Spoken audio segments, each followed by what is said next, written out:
I thought, even though you were just heard this message read, but this is a different, different Zoom session, and I was just wondering if this is a message that something that Darwin had written down, and I was going to ask Peter Goodman to read it, and it gives you a little idea of how obsessed, I can't say obsessed, Darwin was with Baba, but how Baba was such an intimate part of his life. So, Peter, Yes.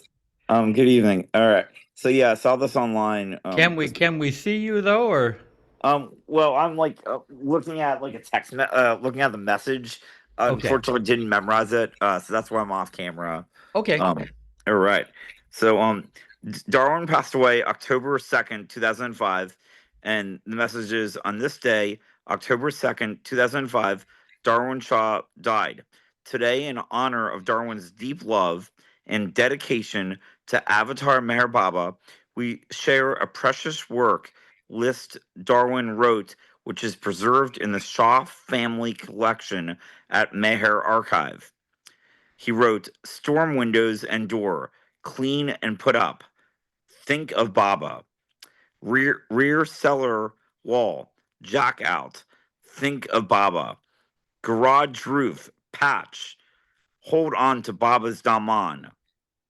Order load of gravel. Baba, Baba, Baba." Darwin was deeply focused throughout his life on that which is most essential in life: his mental clarity, inner awareness, intuition, and insights combined with his tireless efforts to do God's will resulted in a long and rich lifetime of spiritual work at all levels. He was deeply devoted to Meher Baba from his first meeting with the master in 1934. Work and Baba Remembrance List, courtesy of Shaw Family Collective, Meher Archive. But yeah, that was pretty neat. Baba once said to Darwin, "I thank God for sending you to me." Oh, wow. Oh my gosh. Wow. Beautiful. Now, JCM, if you could post that email, and we'll see who Marta chooses to. Meher Sagar, you want to read? Yeah, Thank you.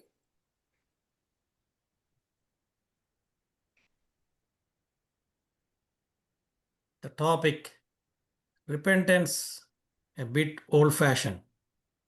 Dear folks of Baba, today at numerous levels of society, there is a pervasive and unapologetic attitude among many about their selfish behavior that in the past would have resulted in remorse and the sting of conscience.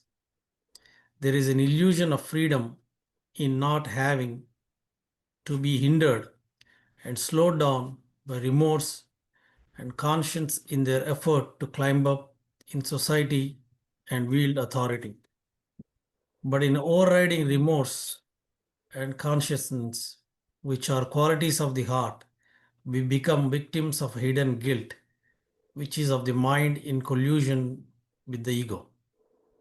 This unconscious guilt takes up residence in the shadows of our psyche, and our unending preoccupation then becomes to adopt a frantic, forward looking lifestyle that keeps us just ahead of our guilt, and we pray that it doesn't catch up with us. This repression of guilt often manifests as a feeling of unworthiness. People don't like guilt, and no matter what strategies the mind comes up with to get rid of it, we only reduce it superficially. Guilt cannot do away with guilt. It is as futile as clipping off the tops of weeds, thinking that they won't come back. We have to get at the root cause. Einstein said it clearly: no problem can be solved with the same level of consciousness that created it. The qualities of remorse repentance, and conscience, old-fashioned terms as they might seem today, are essential in changing our behavior because they reside in the heart. And it is at the heart level that change in us must be made. When we feel genuine remorse for something we have done, harsh remark made to someone, betraying a confidence, not helping a neighbor in need, rather than diminishing us, our spirit is affirmed and even ennobled. As uncomfortable as it might be, we know we are doing the loving thing. Our conscience is chastising us so that in the future we will try to be more loving. Guilt is concerned with our self-image. Remorse is about transforming our heart. Remorse and guilt don't come up just in present moment situations.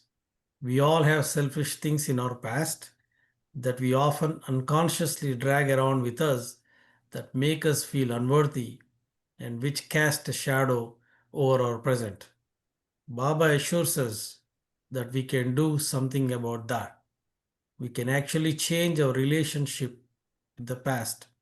The selfish behavior back then can be dissolved in the present. Here are two immensely helpful methods which I gathered from Baba's Mandali. One, which we have discussed in recent weeks, is to bring up deeply in our heart situations in the past that we feel guilty about and deeply ashamed of and give them energetically to Baba in the present. Shame is not really an emotion. It is a combination of severe self-condemnation and guilt, and it persists because it is a verdict handed down by the court of our ego and which allows no appeal. It masquerades as a permanent sentence. The ego is that cruel. In bypassing the ego mind that has little empathy, but instead by appealing to our heart, Baba assures us that we will be readily forgiven by him. This can happen instantaneously, but in most cases, we have to access and then give him our selfish past layer by layer before it is dissolved. Here is a second method that is very effective. In the course of our day and week, events are bound to happen that often remind us of the selfish and unkind things we have done in the past. Normally, we might cringe when these memories triggered by present situations come up in our mind. And when we cringe and feel that shot of guilt running through us, this is the moment when we can give that memory to Baba and even send his name and love towards those past actions. In this way, the negative self-condemnation is not continually being reinforced in memory by guilt and shame. We maintain a positive self-compassionate attitude toward what we had done. After all, it is not really fair to judge what we have done in our past using what we know about love today. There is this sage advice: give up all hope of a better past. In putting these two methods into practice, the power of the past to cast its shadow over the present can be greatly diminished, and over time it can become completely transformed by Baba. He even goes a step further by transforming the guilt associated with our past selfishness into empathy for others in the present. It enables us, as painful as it is to face our past, to relate compassionately to our fellow beings who suffer with many of the same weaknesses that we have. In several of his visits to the center here in Myrtle Beach, Baba Kalshari, one of Baba's Mandali, would share with us a very helpful and insightful equation that went something like this. If you do something selfish and unkind and justify it, you will not be able to repent. And if you don't repent, Baba cannot forgive you. And if you are not forgiven, you won't be able to change your behavior. Along the same lines, Darwin writes, Meher Baba is the gateway to the infinite and a contrite spirit is the key that opens wide the gates of forgiveness. A contrite spirit is thus a vital part of this dynamic. We cannot accept forgiveness without repentance. This then is the loophole in the otherwise ironclad law of karma. What guilt and remorse have you felt in the past, and how have you dealt with this? Has repeating the prayer of repentance been helpful for you to this end? In his love, Jeff. We are continuing from page 29. Jai Baba. Yeah, I hope that made some sense. Um, and, you know, I talked with Darwin over the years about shame and guilt and unworthiness and forgiveness. And because it's especially in the past, a lot of people suffered under that. and and also it casts a shadow over the present. You know, we're lugging around things that we don't feel good about ourselves into the present. And we used to talk about how we actually have a resistance to accept Baba's forgiveness. You know, you know, a strange thing, but we feel sometimes unworthy of being forgiven. And that's one of the tricks of Maya to, you know, keep us from being in the present. And if we're not in the present, we lose the access to the faculty of intuition, because intuition is a present moment faculty. You know, I mean, it operates in the present, but if we're just seeing things through the lens of the past, viewing this present, then we make our decisions from the memory rather than from intuition. So these are things that I tried to track Darwin down on some of this stuff. But anyone have anything to say to that? I started that email at 4:44 on Tuesday morning.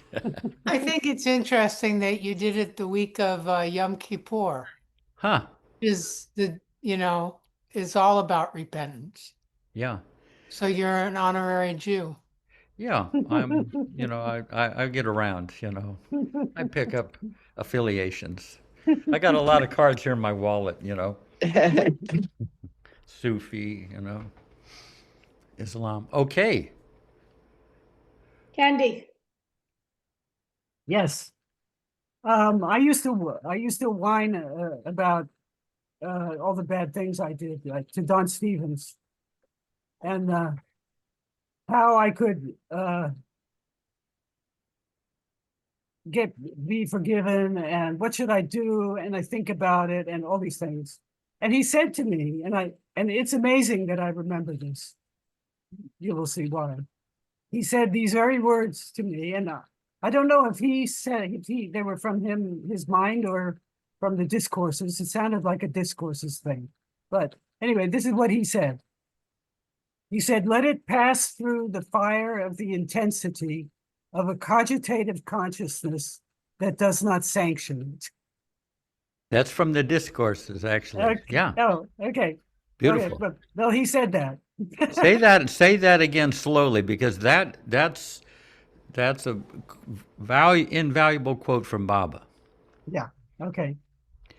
He said, well, Candy, like you would always go, well, Candy, let it pass through the fire of the intensity of a cogitative consciousness that does not sanction it. Yeah. What's cogitated mean? A thoughtful consciousness. Yeah. Yeah, mindfulness. So, and I thought that was really interesting. And what I did, I was looking for it in the discourses. So I Googled it, the whole quote, and I couldn't find it. But AI gave its interpretation. I thought it was kind of interesting. AI said,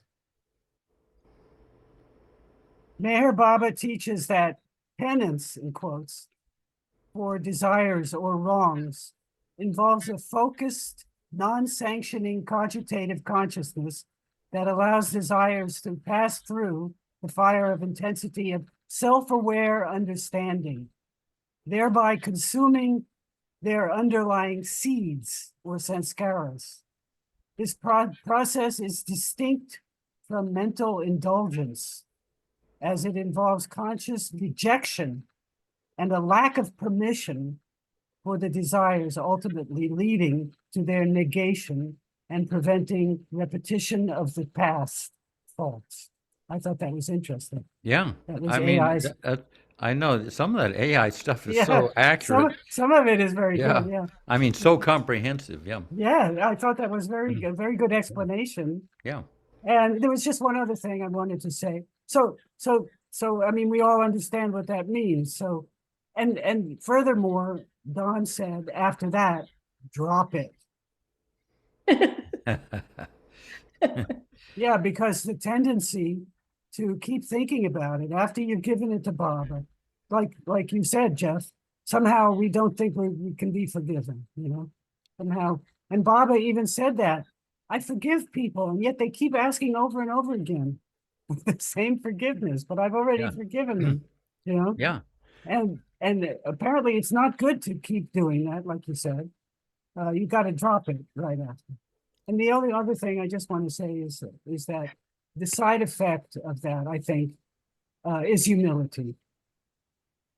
Because if you do think about it, if you repent and you see the naughty things you've done and you feel bad about it, it brings a certain humility to you, I think. Yeah. It does to me anyway. Oh, Because- definitely. Yeah. Erich used that term because I did some lousy stuff and I felt bad about it and everything. And I said to Erich, why did this have to happen? Why did it happen?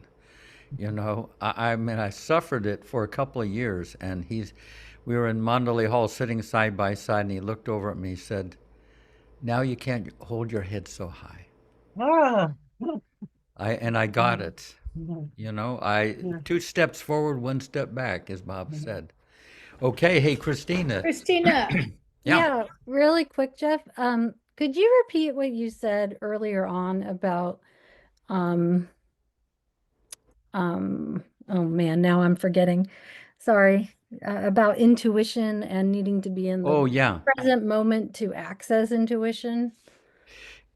Yeah, our tendency is to use the past to determine how to behave in the present, kind of empirically. You know, you use your past experience and you act accordingly. But then that habit blocks access to the intuition, which Baba says the intuition is always 100% correct. I mean, it's hard to access, but it knows other ways to behave that are outside your past experience that are better for you. But if we just always kind of just applying the lessons from the past, you know, the worldly lessons from the past to the present, we are, you know, we're not cultivating that intuition, which has a different, it could be something entirely different that has never occurred to you, that's a better course of action. Do you follow? I do. Yeah, thank But you. it's Thanks for it's clarifying. I mean, sometimes, you know, if you eliminate that a little bit, that habit of always just checking with the past in order to know how to behave in the present, if that gets so habitual without a possibility, well, there might be another way of viewing this, and that might bump us up into intuition. Thank you. Yeah. Okay. Anyone else? Okay, well, should we go to the curriculum here? Prodigal Son. Sabine, do you feel up to reading? Hi. Yeah, where are we? Prodigal son? Prodigal Son. Yeah. That's page 28 with me. So yeah. Okay. We think of the avatar or Messiah as the one with the divine power and authority to remove all of our burdens and give us salvation with a sweep of his eyelashes. Well, Mayor Baba could do that, and he would give us brief experiences like that now and then. But he has also pointed out, especially in his discourses, that while he is with us all the time, helping us, and his grace is always with us, we do have to do some work in the Augean stable of our subconscious, where our sanskaras sit waiting for expression. Around Baba, the problem of dealing with sanskaras was given immediate attention. The heart center would open almost imperceptibly and without any outward sign. Baba would remove a whole host of inner barriers. Waves of love that were coming from Baba all the time would break down the ego, melt the heart, and dissolve massive amounts of one's sanskaric rubbish. And Baba's precious love glances, which remain indelibly imprinted on my consciousness, would convey the beauty and sweetness of the divine beloved. Soon I would find myself swimming in the ocean of light and love. I would experience an instantaneous lifting of veils so that I could see more clearly within. Inner realms of being would be revealed to my consciousness, and I would have the experience of seeing God everywhere. These experiences were the means Baba used to inspire me to continue making efforts to decondition my mind of sanskaras, as Baba says we must do. This meant that I had to discover what I was thinking, feeling, and doing that I would have to discontinue, and what other thoughts, feelings, and actions I would have to adopt. So we have to keep working in order to retain that inner freedom. We have to discover what we need to do. It is a refining process. In this way, we gradually get spiritual understanding and will sustain these experiences of inner freedom. As Jesus said, if we continue in my word, then there are my disciples.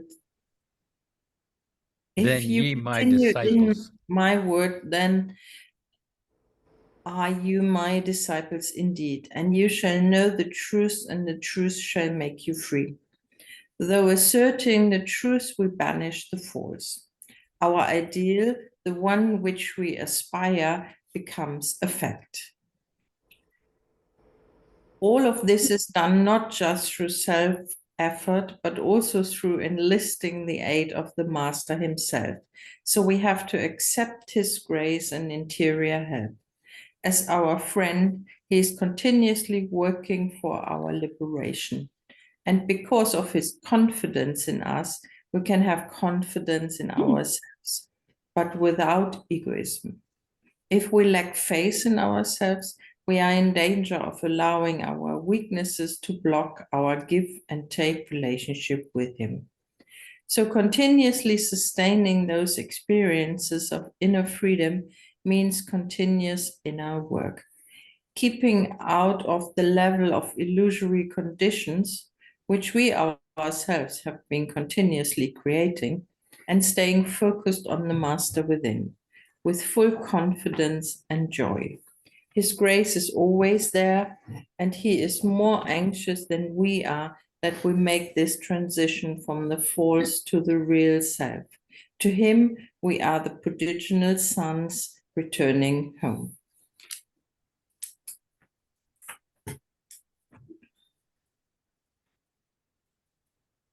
Yes, Ron? I have an anecdote I think that fits. I may have even told this before, but on the chat. But what it is, when I was just before I left college, it was that was just before I started to hear about Baba. I was involved in selling and smoking marijuana. And there was this one friend of mine who was a singer and a guitar player who I enjoyed visiting with. And at some point, there was some kind of a deal that was made or something. I can't even remember what it was. But I enjoyed his company so much, but then all of a sudden I got very angry at something that I thought he did.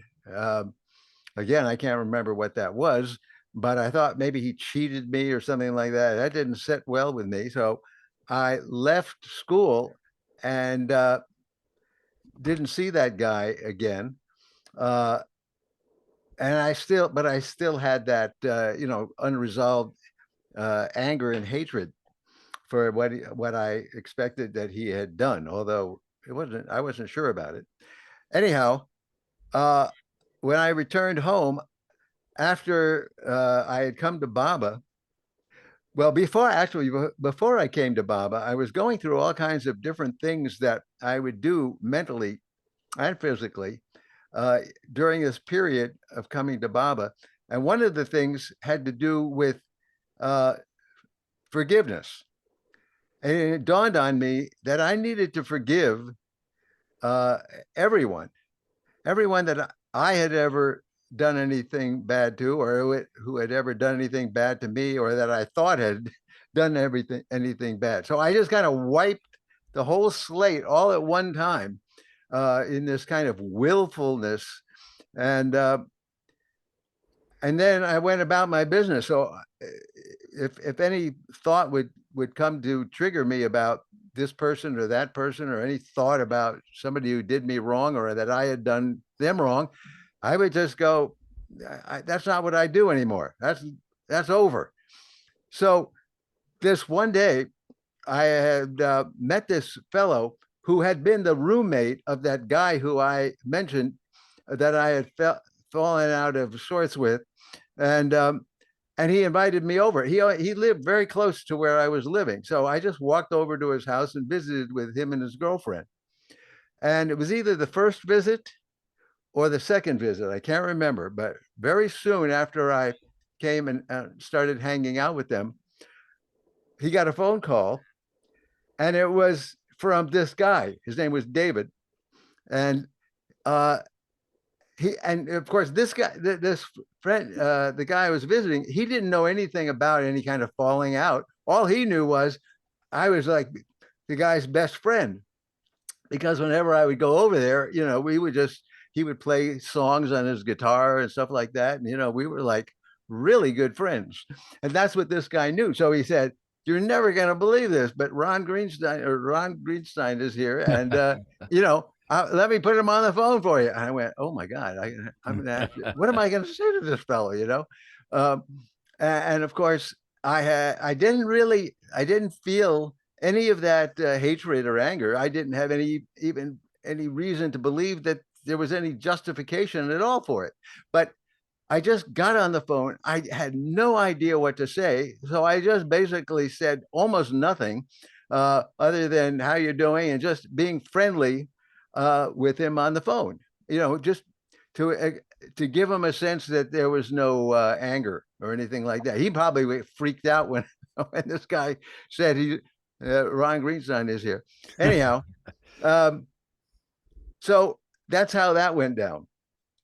The next time I visited the fellow, he told me that guy had died of an overdose. And I was somewhat, well, I guess I was shocked. I didn't know he was taking drugs that he could overdose on or anything. I didn't know anything about that. But it was sad. But I felt like Baba had just had an opportunity to just wipe that karma complete, and had me, meet this fellow. And it was like a story just unfolding in the most perfect way. That I was able, because that was the freshest kind of anger thing that I had going. And so once Baba just took that away, he reinforced my commitment to not, to forgiving people. So And I thought that was Right. an Yeah. interesting way that Baba worked. Yeah. Very beautiful. I mean, and just the timing was just, The timing yeah. is his thing. Yeah. Anything else, or should we go on to the next section? Yes, Diane? Ah, So just about an hour before RT started, I looked up I don't know why I hadn't done this in eons. I looked up on my old best friend. Ron's story made me think of it, obviously. And this was a man who I was in business with too. And he ripped me off for a whole lot of money. And he was a con. He was run out of town in Texas when we were working there, and he just was a charmer. And I somewhat followed his ins and outs throughout the years, without looking for it. And in looking at his stuff tonight, 4 years ago, he had gotten so sick that he had to have a GoFundMe campaign. And anybody know Chorus Line? There's a song in Chorus Line where a woman's talking about a teacher that was so mean to her and abusive, and he died. And the song is, "And I felt nothing." Yeah, yeah, yeah, that's right. And so when I read this about this guy, Randy, I kind of felt nothing. And Terry and I talked about this thing about forgiveness and letting go, and that, you know, that he's going to get his karma. And I actually do know that a lover of his ripped him off. And so even though he never apologized to me and I asked for it, and I came right out and told him why I thought he had wronged me, he never responded. So I had to treat him like he was dead in my mind, because I was never going to have that dialogue with him. He was never going to apologize. Yet it's an interesting thing when you hear about somebody who has done people wrong and then wrong is done upon them. I can't say I'm unhappy about it, but I never would have chosen to do it. But I'm hoping that maybe he doesn't have to take it into his next lifetime. Or more importantly, that I don't have to meet up with him again in another lifetime for me to learn my lessons with him. Well, it probably Yeah. has to do with how you handle it right now. yeah. Yeah. Where are you with it right now, would you say? Well, I have no idea where he is because it's old information. It was like 4 years old. And I only know one person who might know him, and I don't know that I want to go through it that way. No, it's not about him, Diane. It's about you. What are you going to It's do like inside such a you? therapy session, Marta. Well, because I'm trying to get to the point. It's not out there, it's you. Well, how are you going to deal with it right now? That's the question. Or I even think how you feel, how it sits in you right now. in lots of ways, I feel nothing, Uh-huh. Yeah. which is a blessed place to be, because being resentful or feeling the victim does me no good. Yeah. So I was really kind of glad that I felt nothing. Yeah. Yeah. Thank you, everybody. Yeah. You know, Oh, sorry. We have a I told Diane that when people are cons, they can't figure out how to do their own life. They're not doing it to you. You know, they don't get that they're doing it to you. My father had a lot of those issues, and he couldn't help himself. He couldn't make a living, and so he had to do what he did. He didn't know how to do it any other way. But in his brain, he was always going to pay it back. And he never did, but that's how I think he allowed himself to do it, is because I think he thought he was gonna pay it back and he wasn't gonna hurt anybody. Mm. And, I said to Diane, this is a possibility with this person too. They can't help themselves. They can't figure it out for themselves. And so they get in this pattern and they don't know how to get out of it. So to me, it's an illness, and I'm not saying it's okay, but I'm saying I have forgiveness for that. And so I'm working on my wife to see if I can, with Bubba, because Bubba didn't put us together for any other reason except to work out our stuff. I have a feeling in a while she'll be able to say that, he was messed up, but that has nothing to do with me, and I'm gonna give it to Bubba. Yeah, I always feel when I can get to a place of empathy for the person, Exactly. when whatever their behavior, I mean, a genuine empathy, where I can kind of understand, like you have with your father, then I've kind of forgiven. It's Yeah, so it's yeah, so freeing too, because I I mean, I was angry for a long time and I felt, ripped off and all kinds of stuff. And the part of Baba, I think Baba's given me a lot of this, of allowing myself to release all that and be present in the moment and see what I have here in my life. Look at what we have here. I mean, it's unbelievable.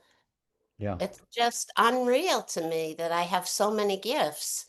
That was the past and it doesn't serve me or anybody else anymore. So you need to release it and give it to him. yeah, beautiful. Virginia?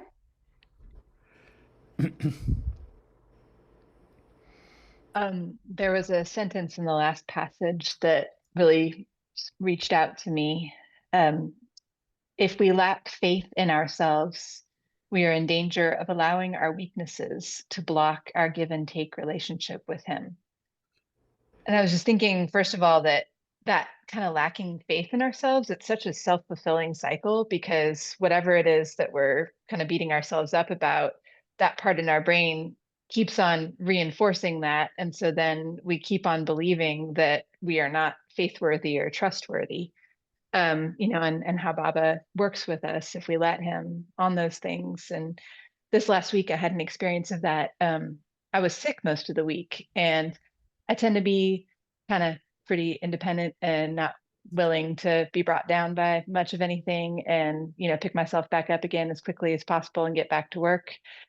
And I couldn't, and it was really hard. And I have a lot of mindsets that'll come up then, like, you're faking it, or you're making this up, or you're making it to be more than it is, or this is an emotional issue and not a physical issue, just all kinds of ways to not trust myself and not just experience what I'm experiencing in that moment.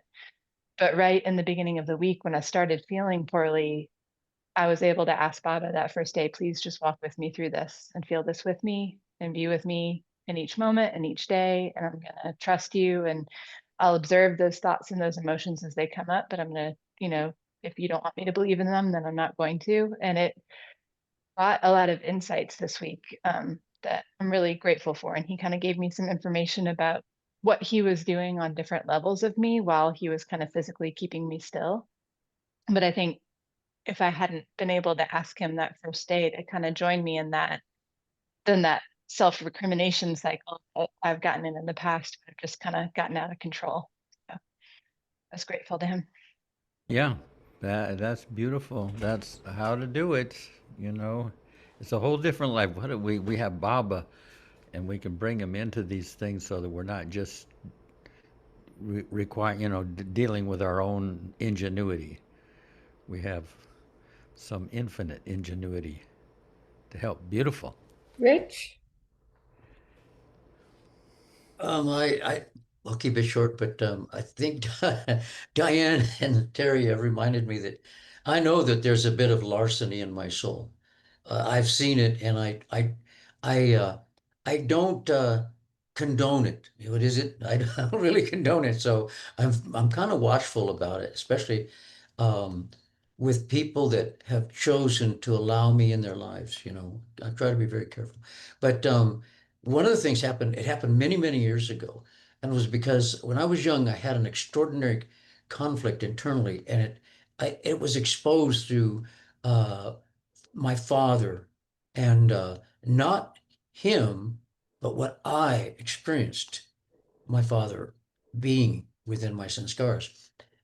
But eventually it led to me searching and searching for answers to all kinds of conflicts and what we're talking about now, these veils that are part of our Chaitanya or ego.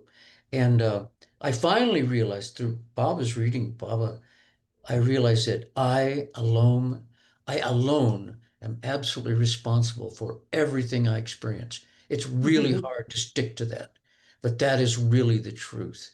And so then I began in one process to see what the other side of the tracks were like with my father. And I began to feel such respect and even love for him. And he taught me so much and gave me so much, but it was a further into my life. But other people have been that also for me. It's sort of a mystery, but Baba has done more along those lines with me than I realize. I lost a really job that would have been very profitable in retirement. But then I was sent on an adventure that I really, really enjoyed, where I was working, what I was doing.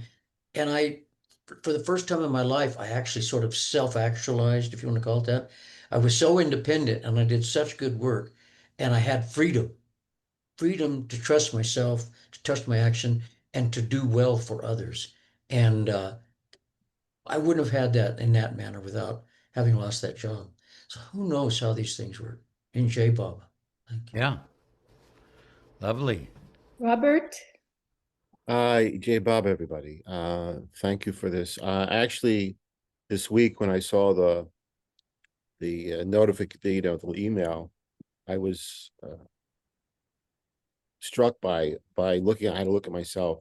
This earlier in the week, I lost my temper really badly with one of my cats.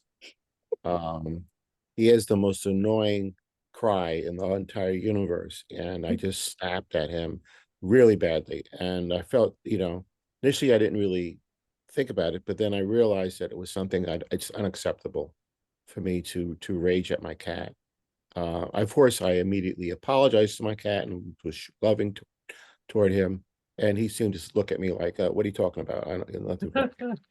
But it's not acceptable for me to lose my temper. And of course, Baba has said, do not lose your temper. Learn to control your temper. And so, this past week, I've been really much more mindful about that, and been much more loving toward my cat. I have two cats. Been much more loving toward my cats this week, and I do snap a little bit here and there, but to rage like I did it's just like I'm committed not to go there again.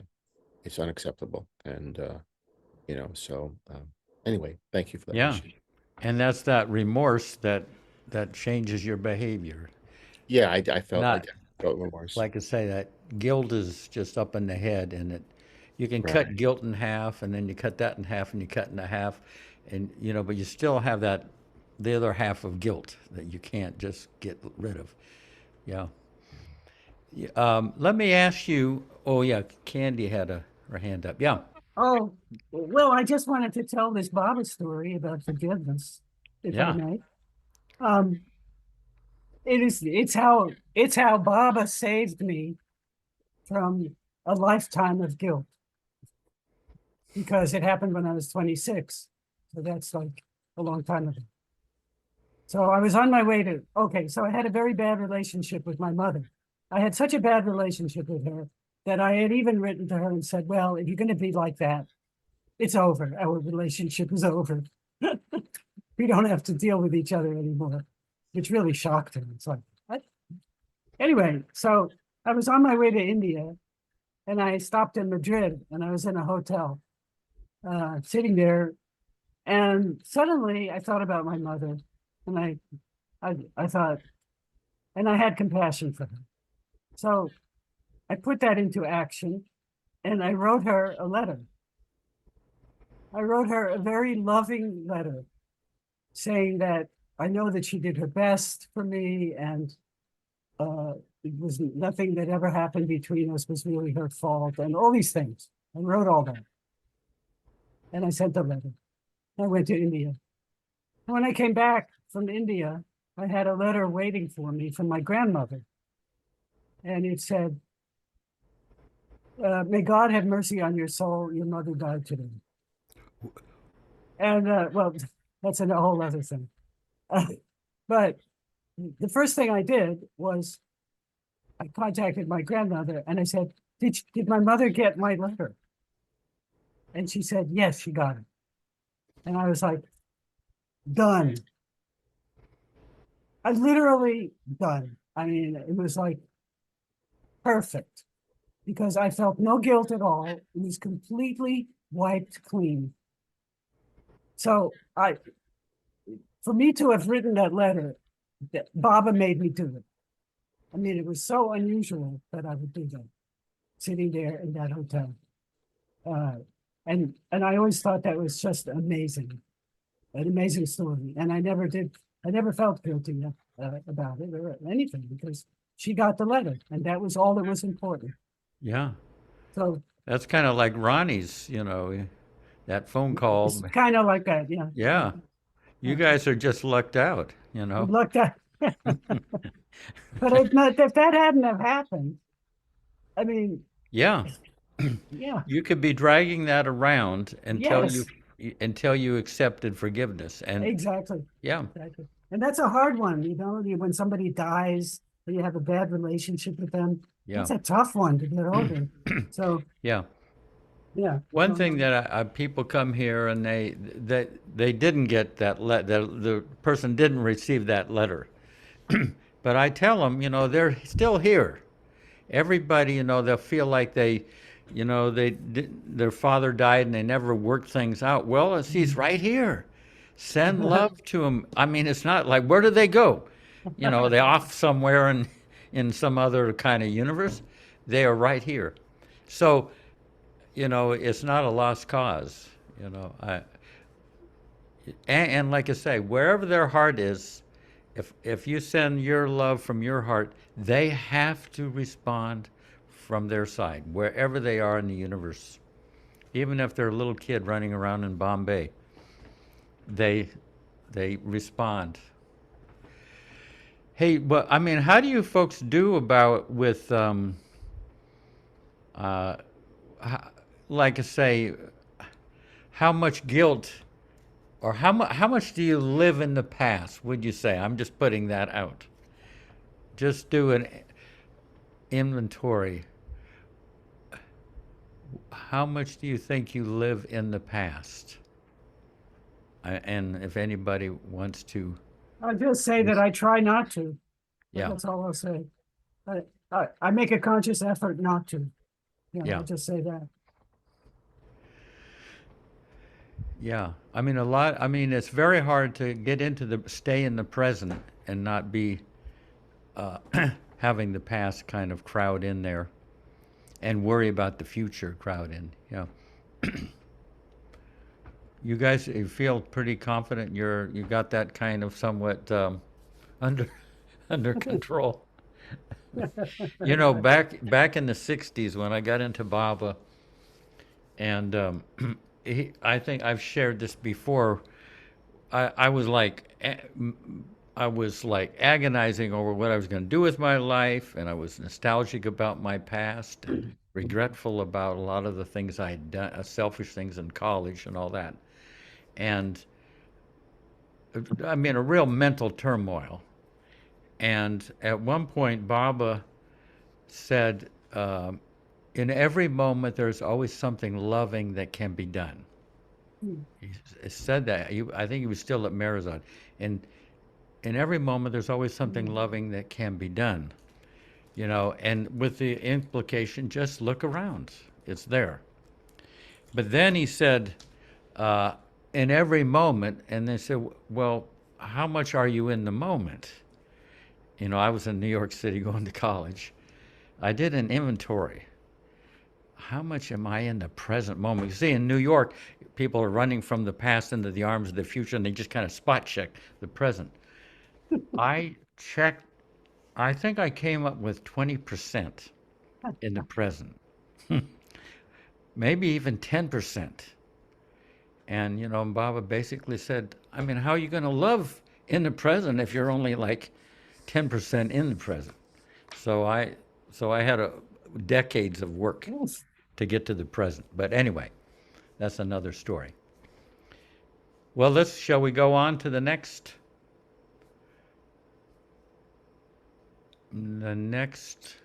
thing, Jay Seema? Yeah. Patty, you want to read? I don't know what page. Oh, it's on the screen. Okay, Yeah. great. Yeah. Give everything to Baba. Yep. Uh-huh. Okay, Jai Baba, everybody. Yeah. There are Right. many ways of deconditioning the subconscious, where most of our impressions are stored. The different methods work for different people, or at different times in our lives. There's no one formula or doctrine to say, do this and you'll get there. In discussions about the ways of the master, generalizing makes more accessible explanations. But part of the master's role is to make us let go of generalizations.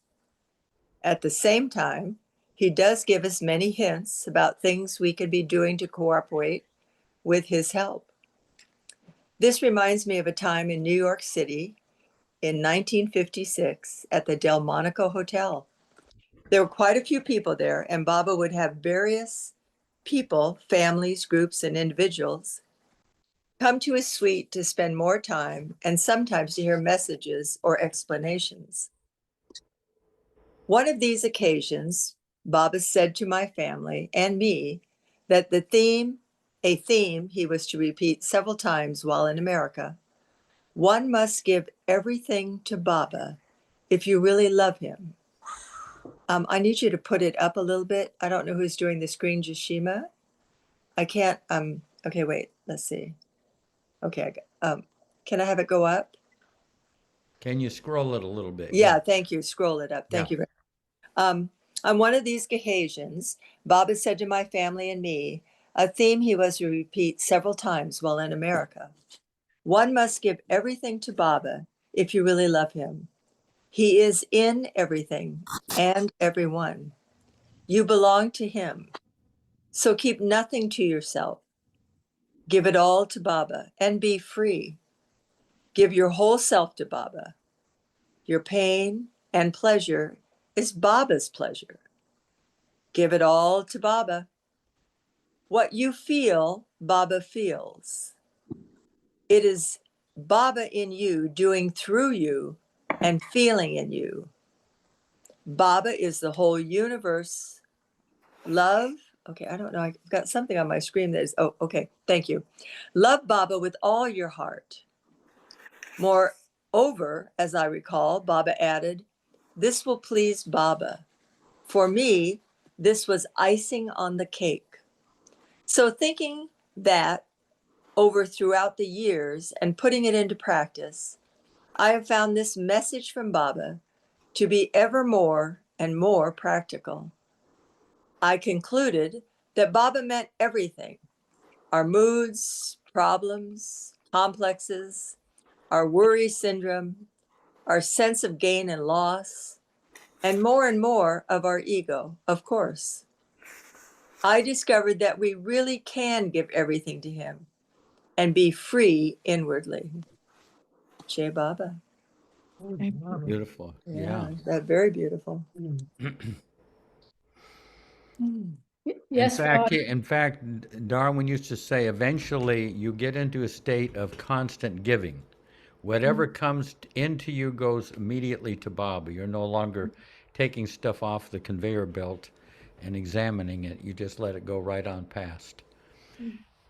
I didn't get, I had too much backlog of stuff. Yeah. Okay. Yes, Ron. Well, the way Darwin states it there, someone might think that there's like an all or nothing thing and kind of an immediate giving everything to Baba. That seems a task that would be beyond someone. I think it would be beyond me, and I'm pretty enthusiastic about it. But I think it's really knowing that Baba, that you're willing to have Baba take it, because he said he's the one that takes, and so I asked Baba, in his own time, in his own way, to take away everything that stands in the way of my seeing and knowing him the way he really is. And thus, I put it in his expert hands rather than my, I don't have any expertise in how to give anything to Baba, really. I mean, I can let it go and then he can take it. But he does it in a particular way. So, and one of the things is that when we discover we've done something that we think that Baba would be displeased with, I feel a sting. That's the word that comes to my mind. It like stings that I've done something that has hurt somebody, and that Baba would be displeased that I had hurt somebody, either, well, for any kind of reason that might have occurred.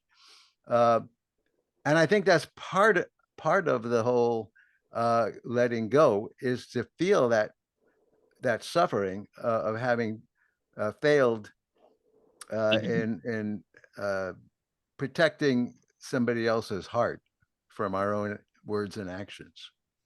Yeah, beautiful. Yeah, I mean, I think over time, eventually we have Baba's atmosphere around us, so everything that happens is happening right in him, so it's not even a matter of giving it, it's coming into his atmosphere, and it kind of gets dissolved as it goes along. Yeah. Well, let's ask Goer. Sorry to spring loose, but I think, like I say, you have an atmosphere, and everything that happens is happening in Baba's atmosphere, you might say, around you. Yes. But what do you, how would you describe your experience? Yeah, I mean, as soon as you know that you've done something wrong, as Ron said just now, you feel it right away. You feel something not right within yourself, and you know right away you've displeased Baba. And that's happened to me several times. And the minute that happens, then you immediately, you feel remorse, and you feel that you displeased him, and you ask his forgiveness. And when I find myself in that situation, I find I immediately I'm in his presence in the tomb. Somehow I just go to the tomb, and I find myself, bowing down and asking his forgiveness, and then that's it. I've given it to him. It's done. It's over, and then that's it. Don't worry about it anymore. So. Yeah, beautiful. Yeah. Yeah, and yeah, Erich used to talk about finding the tomb within your heart, within your being. Yeah. And you seem to have succeeded in doing that. Yeah. Hope so. Rich? Well, I have another slightly different tack on this. It's the same as what you're talking about, but I've often, I think that part of me has always, from early in my life, this life, has always wanted to escape, either escape suffering. So any association, let's say I was born into the war last lifetime, and it was horrible and horrific, and I hated it, and I just hated it. And so I came in with a couple attitudes about, just being here with whatever. But so I think I always wanted to escape, just escape. But Baba, and this has taken forever in my life, God, it's really happening far more now than at any time. But Baba has encouraged me in positive and compassionate and loving ways to stay in the present with him. There is the real freedom. That's where it really is. It's not in some mental thing like imagining I'm on an island, with my favorite cup of daffodil tea, Anyway, so that's it. Thank you. Yeah. Yeah. Yeah, there was this reminds me, there was an Italian, a French guy, and a Baba lover, and they were sailing in the South Pacific and everything, and in a sailboat, and this kind of heavy storm came along and totally demolished their boat, and they managed to get to this deserted island. And they're stuck there. They got some of the food and everything, and they're waiting for kind of boats to come by or an airplane or something like that.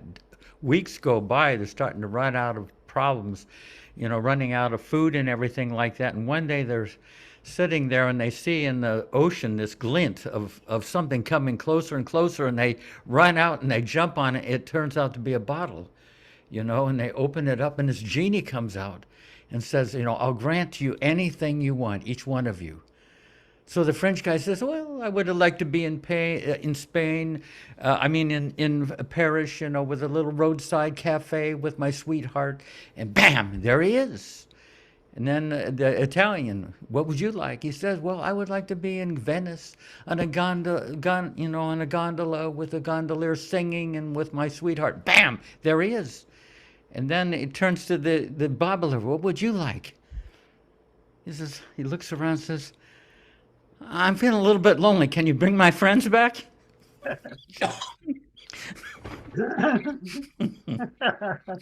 Oh. So that's what Rich Sanders is doing. I can tell. Yeah.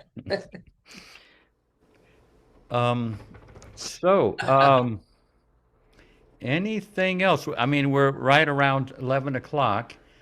Anything about this, well, let me ask you, how do some of you feel like unworthy? Do you have to deal with unworthiness? Or it can take a form of inadequacy. That's a different type of thing, but how do you guys, how would you say? Yeah. Oh, yeah. Me? Yeah, you. Yeah. Yes, Candy. Oh. Yeah. I've been incredibly naughty and terrible in my life, but I still feel always that Baba loves me a lot, and I don't feel unworthy. I feel forgiven always. Yeah. So that's it. Yeah. It's incredible, because if it wasn't for Baba, a source of forgiveness, like most people, you'd be dragging around that, trying to tamp it down and, try to stay ahead of it, whatever. Yes, Paula? Yeah, I cannot figure out how to get unmuted. Can you hear me? You are Yeah. unmuted right now. You figured it out. Yeah. I have figured it out. Okay. I suffer a lot from a lot of I'm very disorganized, and this gives me a lot of pain in this life. And it just seems to be getting worse and worse as I get older. Seriously. And that is my main thing that I suffer like poor self-esteem about, Yeah. I just can't get a handle on I do have ADD, I know that, and I've struggled with that my whole life, but this is one of my major things, and I do like neurobiofeedback weekly, and I'm constantly working on myself, to try to make things better.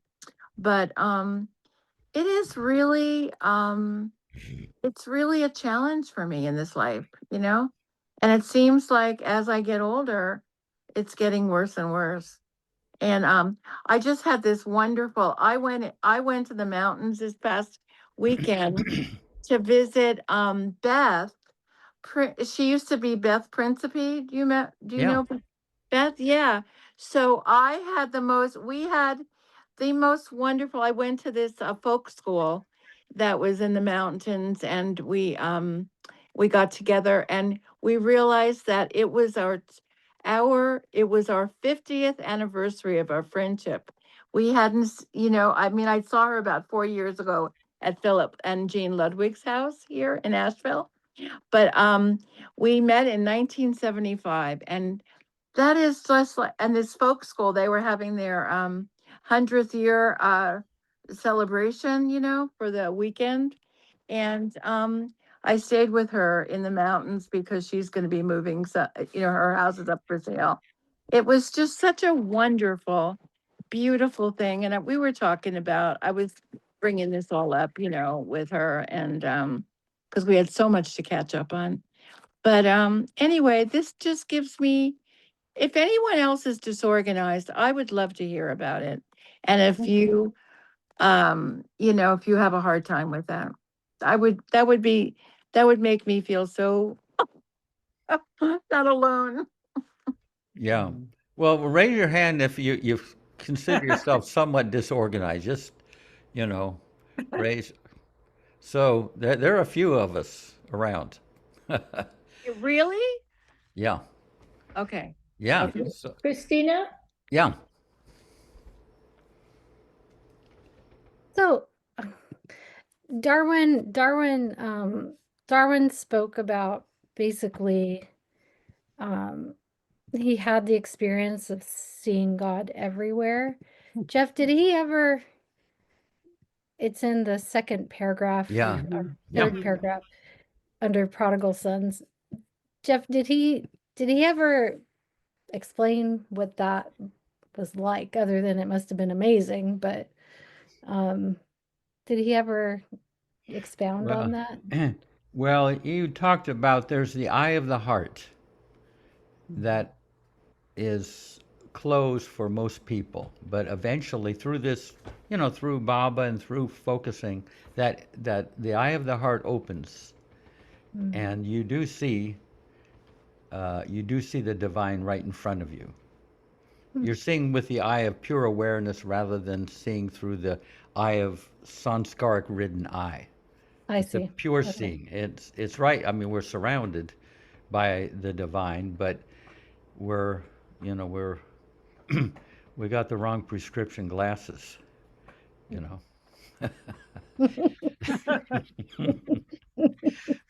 Thank you. Yeah, but it's there. I mean, it is there. I mean, and we have moments of that where you see, something is more timeless and precious, and, it can be a moment in the day or out in nature and everything. We're getting glimpses of that, but it's to get it in an abiding way is what, so that it happens more and more often, where we can unplug from seeing through the lens of our personality self. And like Mani said, you have to see things through Baba's eyes, which is with empathy and compassion and love and appreciation for this creation that's out in front of us, rather than seeing through right and wrong, good and bad, and not so good. That whole gradations you see from a place beyond gradation. Yeah. And it's awaiting us. We're getting there. I mean, all Baba's taking us, I feel. Yeah. Janet? Yeah, I She just has want to to move a respond. boulder or two. Yeah. The boulder of her past. No. The boulder. Oh, you got it. But I'll tell you the thing that's true for me, Jeff, is that my past isn't like distant necessarily. I've done a lot of giving to Baba my distant past. What I find is that I have present past that is not present presence, but present past that You mean keeps, that's happening I mean, on the day or that's the, happening on the day or a week or something like that. yeah. And I just want to say to Paula that even though organization is not my issue, that's one of the things I'm actually pretty good at is organization.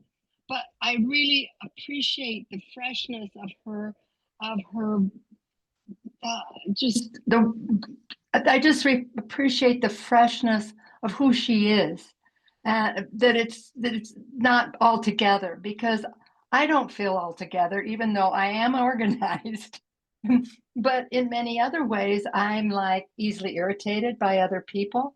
I mean, I could probably spend, quite a bit of time every single night. I do the prayer of repentance actually in the morning, and that is helpful for me, very helpful, especially that line, I repent most especially also, and those three things that are there, those in particular, every action that has brought ruin to others, every word and deed.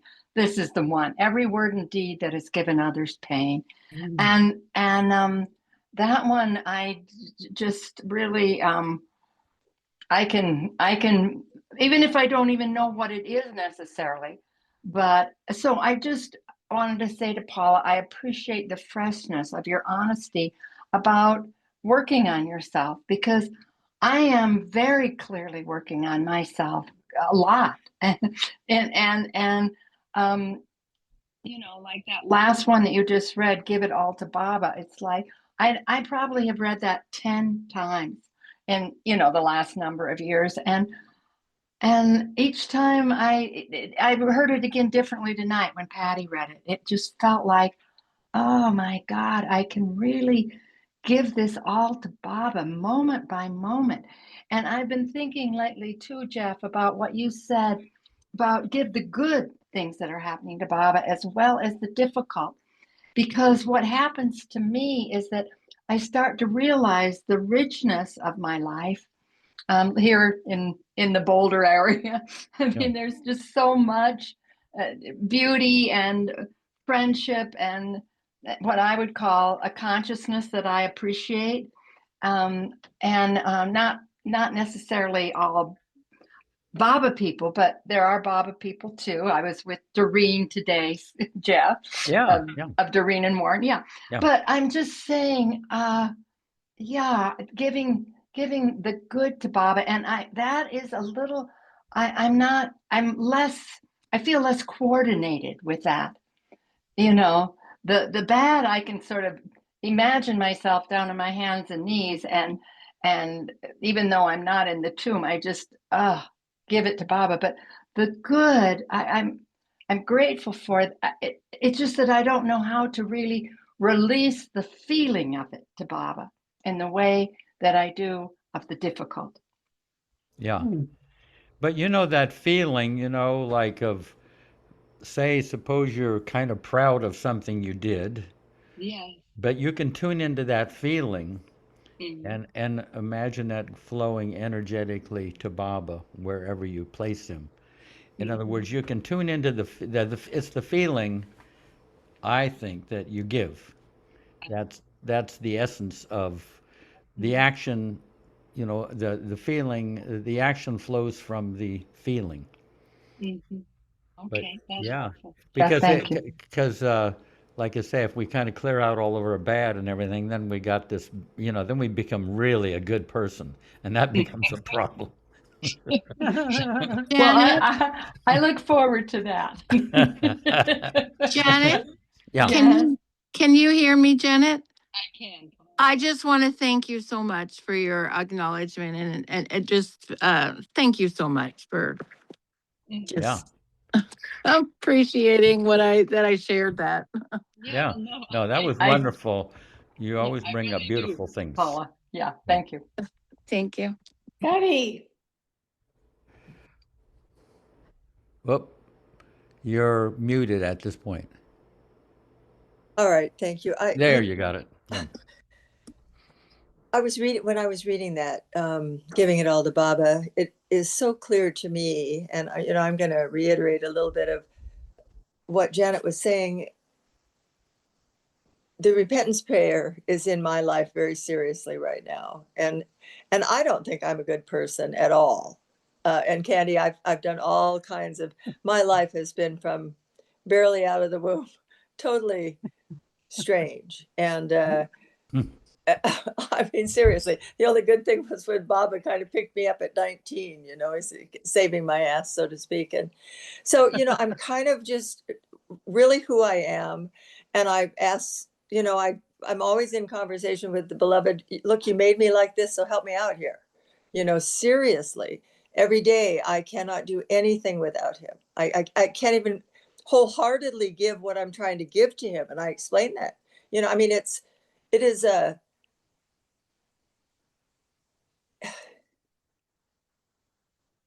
it has become easier to know what that means to do, to give it to him. As I've grown through 50 plus years of being in his orb with his family. And the unworthiness has always been there, just because you can't be in front of any of those people and not feel that way, from my perspective in my life. And even to this day, I live a life that does not look like a spiritual life. Seriously.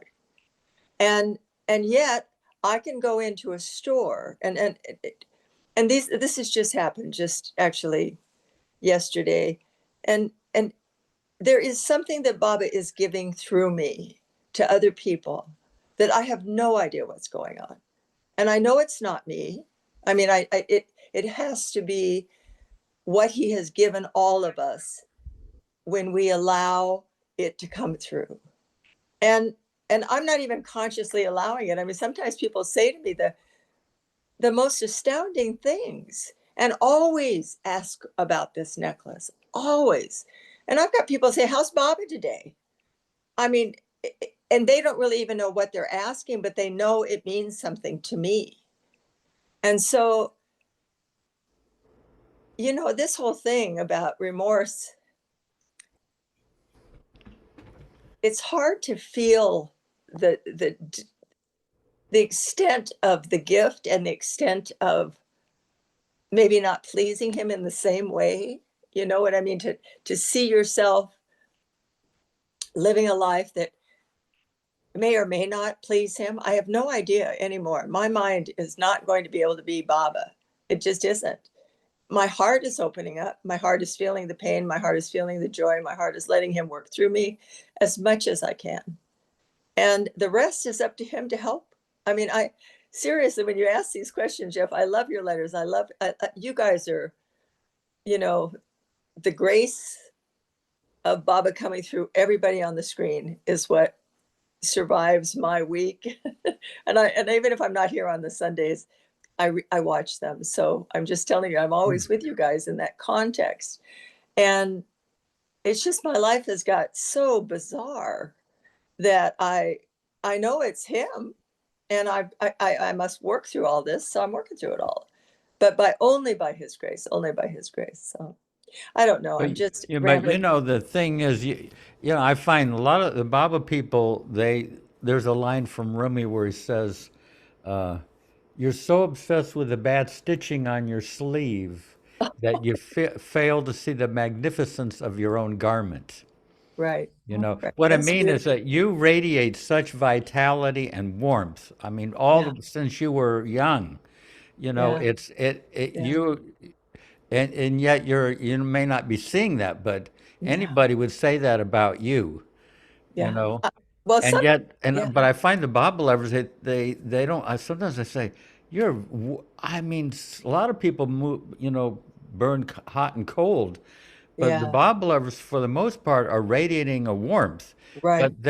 But they're kind of caught up in what they did yesterday and all that. But it's all coming out. That Baba's warmth is coming through. Yeah, that's what I'm seeing over Yeah. the years. I mean, I've just been recognizing it recently because there has been just some phenomenal things in the good and bizarre. And it's just amazing to me. But and the winks are constant from him. The winks are always there, just constantly. And if I ever have a doubt, he's right there encouraging me. Ever. Yeah. It's just beautiful. So I hope it's Yeah. that way for everybody on the Yeah. screen, honestly. Well, Jay you know, Bob. Patty, you said one thing. You said, Baba has made me like this. Yeah. And, you know, that reminds me of a dream that I had once that I'll never forget. And I think it goes for all of us, which is why I tell it. In the dream, I was face to face with myself. And I said, I can't help it. Baba has made me like this. And then I saw a broken down house with just wood slats.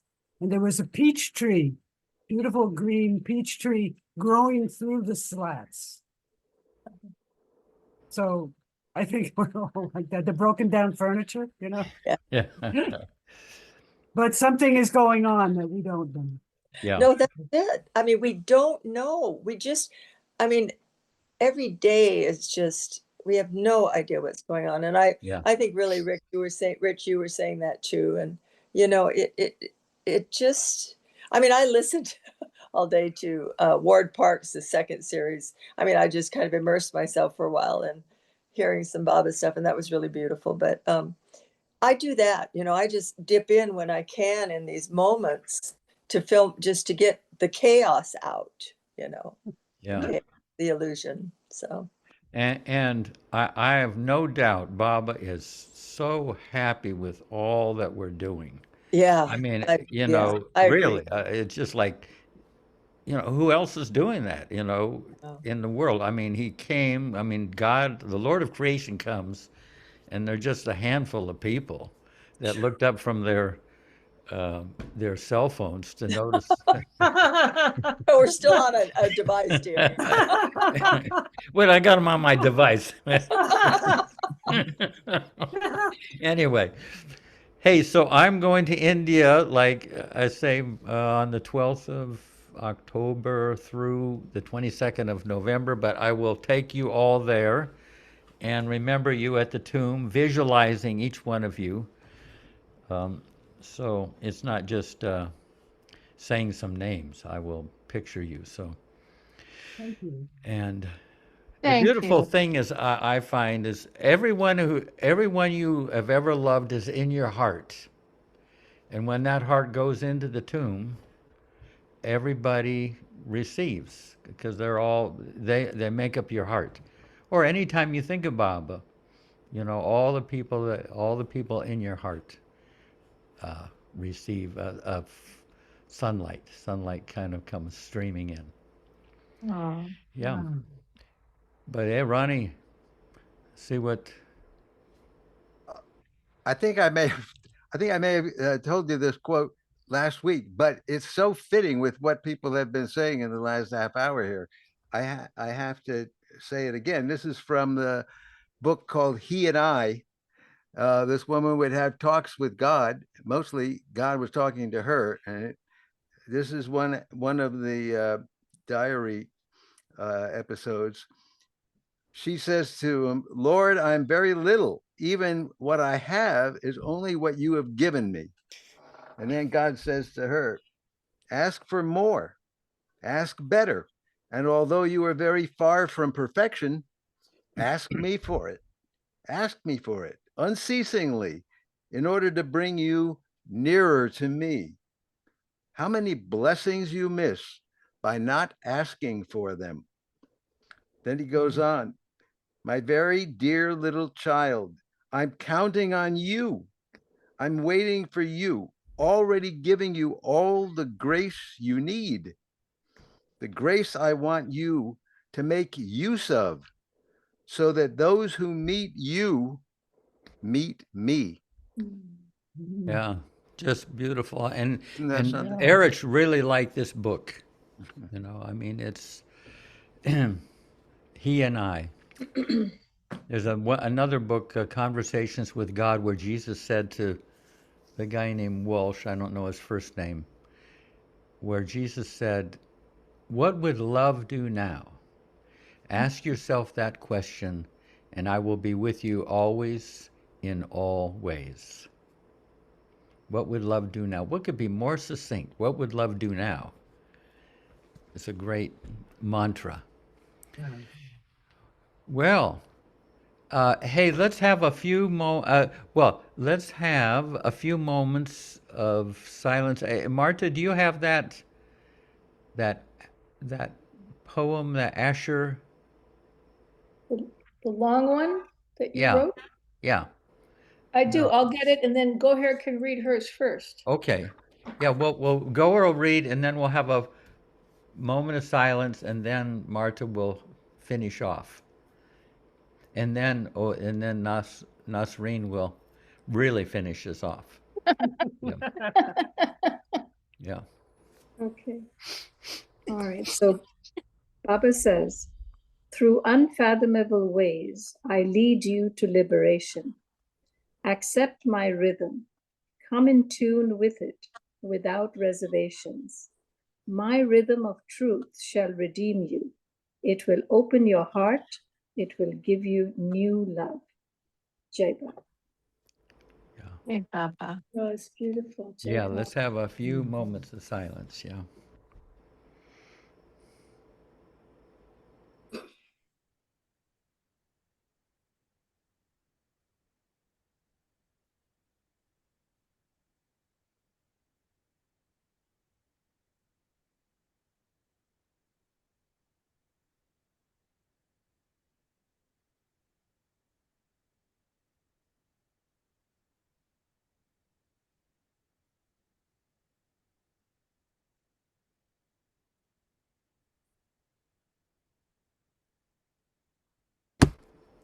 Jai Baba. Hey, Baba. And safe travels, Jeff. Yeah. Yeah, wish me luck. Oh, I Okay. definitely do. You're already lucky to go there. Yeah. Yeah, it's a marathon getting there, believe me. Oh, yes. Oh, yes. Oh, yes. Okay. Marta, did you find that? I did. Okay. This is a Okay. beautiful um there's a woman that writes this and but it reminds me so much of Baba in such a This is a beautiful way. perfect love poem to Baba. No. You were my unexpected when my life was ordinary.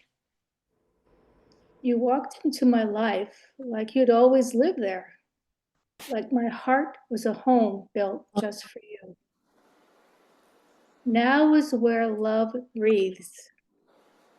My now is you. You are my love story, and I write you into everything I do, everything I see, everything I touch, and everything I dream. You are the words that fill my pages. I manage fine with no others around. I cannot manage without you. My heart bears your brand. It won't wander away from you. I was placed in this universe to love you, and no matter what my decisions, you will be my answer. Beautiful. Beautiful. Gorgeous. Yeah, isn't that lovely? It's just Oh, and next time, well, I was right. Bob read his poetry beautifully. We're gonna draw on him too at some point to come out with some of his poetry. It's fantastic. Okay, so Nasreen. Yes. Okay. Avatar Meher Baba Ki Jai. Avatar Meher Baba Ki Jai. Avatar Meher Baba Ki Jai. Jai Baba. Jai Baba. Yeah, Baba. Hey, Baba. Baba Speed, Jefferson, Baba Speed. Was that? Oh, speed, Baba yeah. Speed. Yeah. We'll be thinking of you, Jack. Well, it's about 40 hours, so I don't know if it's gonna be Baba speed. Hey, from here to get there, yeah. What Oh route? my. What Why route? don't I'm going through one of the the Emirates. it's good. Doha, wherever Doha is, huh? It's good Thank you, airline. Doha is Thank you. Qatar. You're taking Qatar Airlines, right? Qatar Airlines, Yeah, something they like go through that. Yeah. Doha. Yeah. Yeah. It's really Go Hair's good. taking a trip as well. Yeah. I She's get to going- hang out with her at Mayorana this Oh, coming And, weekend. and go Yeah. Hair, so do we. Ah, good. Yeah. I thought you would Let's be see there. you. Yeah, there'll be a few. That's great. Yeah, I guess. Lovely to see you all again. And I'll probably see Anita there in India. She's down at least bottom left on my screen. Yeah. Yes. Yeah. Anyway, Anita. Yeah. anyway, well, have a safe trip, Jeff, and Yeah. all the best. Thank you. And you guys have a He lasted. freedom. You'll be free for 6 weeks. I will miss you very much, You Jeff. know, You will. and You will. just, We'll be lost when you get back, Jeff. So. yeah, right. You'll have to round us Exactly, up. Rich. You're gonna have to round us up and find us. Yeah, God, it'd be like, She said the yeah. same. Yeah, it's Thank kind of you like so when a much. babysitter comes, you know. Yeah. When a babysitter's out talking to her boyfriend, and all the kids kind of go crazy. You know. Okay, much love. Okay. Jay Bobby. Hey, Trey. Thank you for all your sharing. That was, Yes, yeah. beautiful. And Jay Seema, thank you for staying up. Yeah, JC. Yeah. Thanks, Jay Jessima. Jay Baba. Thank you. Bye. Thank you, everyone. Thank you. Yeah. Hey, Baba. Thank Love you, you, everyone. Thank There's you. Dinesh. Yeah. Yeah, Jai Baba and Jay Jeff. Baba, Dinesh. Yeah. Jai Baba. Jay Baba, Marion. Yeah. Jai Baba. All right. Love you, Jeff. Love you. Love you. You.